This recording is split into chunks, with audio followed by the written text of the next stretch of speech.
everybody, it's Aaron back from Screenstars, and I'm here once again to do another review for Geek Legion of Doom. Today I'm here to review the 2020 horror drama Occurrence at Mills Creek, a film that is co-written and directed by Don Swanson, and it stars Ava Psoras, Alexa Meckin, Betsy Lynn George and Mary Sack. Now this film is a slow burn horror drama that focuses on a young lady who is haunted by the death of her sister, and spends much of this film dealing with grief, loss, family dynamics and issues that weigh down heavily upon her as the film progresses.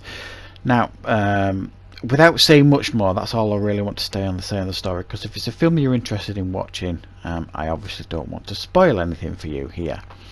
Now, this film is a very low budget indie film. That is very, very clear when you watch it. The trouble you find, or I certainly find, with films like this is it's quite an ambitious film. It's got a lot of dialogue and a lot of expectation on the lead actress. However, she's clearly new in her career. She's quite a new actress, I'm guessing, and she struggles to carry the film. This is one of those films that needs a very, very strong lead to carry it through, well, there is obviously some potential here. I think it's a very, very heavy film and a lot of expectations on a young actress to carry a film like this. She does an admirable job, but at times it lacked personality of performance and real emotion and weight when you needed it to, and layers that comes with experience. And there are others in the film where the performances are just, you know, not what you would hope for in a film, and they kind of take you out of the experience. And that's not to say as well that this film doesn't have other issues. It does have other issues. It's very, very slow. It is described as a horror stroke drama. However, there is far more drama here in this film. It's more like a family drama film than anything, and then the last quarter of the film it starts leaning more heavily into horror. But me personally, I feel this film is more about mental health than anything. That's certainly what I took from it.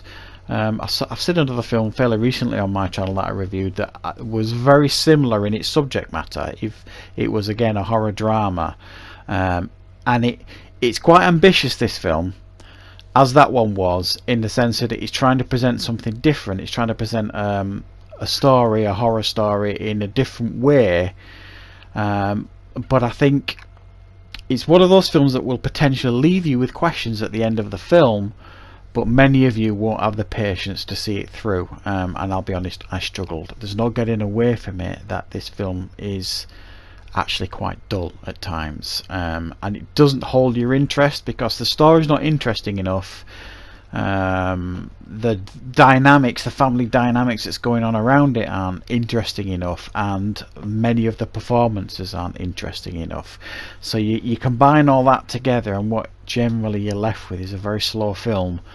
It's quite dull to watch at times, that touches on some interesting subjects within it. So there's a lot here. There's a lot of ambition here.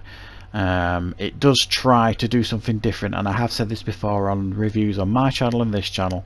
I always like to see a film that tries to do something different in its genre, and this definitely tries to do it, which I applaud it for.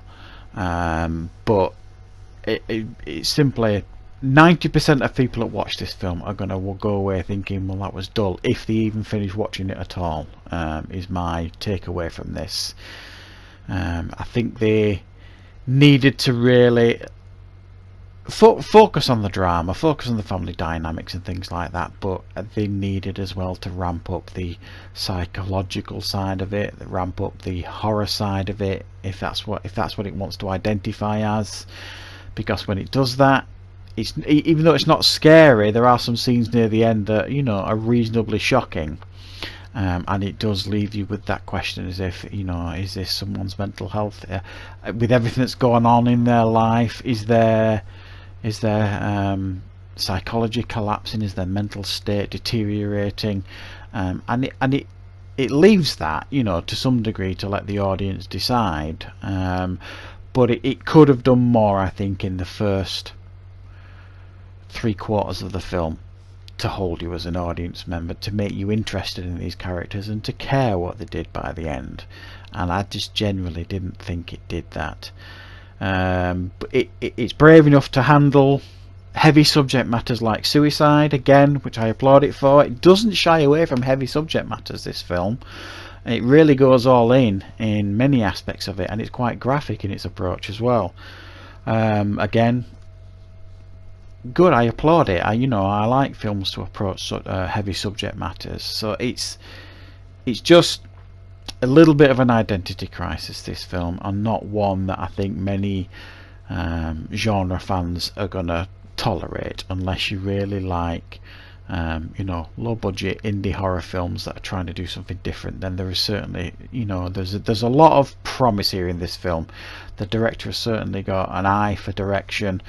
There's some interesting shots that take place and things like that, but there's no getting away from it. I think many will watch this and think it's a pretty dull film, and I'm unfortunately one of them, even though I do appreciate some of the things it was trying to do in it. So I'm going to have to give this one a 4 out of 10. Nice try, some good ideas, but ultimately I think it failed in its approach. So that's my review for Occurrence at Mills Creek. Thank you very much for watching. Don't forget to call back at Geek Legion of Doom for more content very soon.